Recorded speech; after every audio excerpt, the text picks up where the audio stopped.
विजेता हेले D Gukesh. Chess खेल में विश्वर सबु देश को पछरे पकाई इतिहास रचिछंती भारतीय चेस खेलाड़ी डी गुकेश।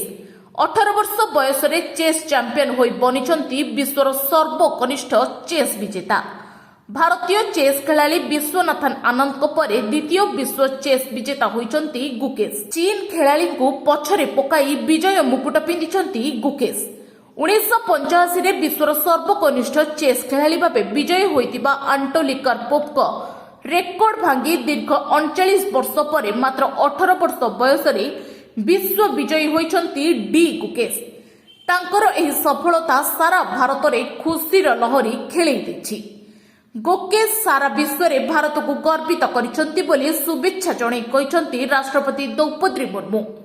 एवं गुकेश को सफलता ऐतिहासिक और भारतर युव खेलाड़ी उदाहरण योग्य बोली कहिसंती प्रधानमंत्री नरेंद्र मोदी।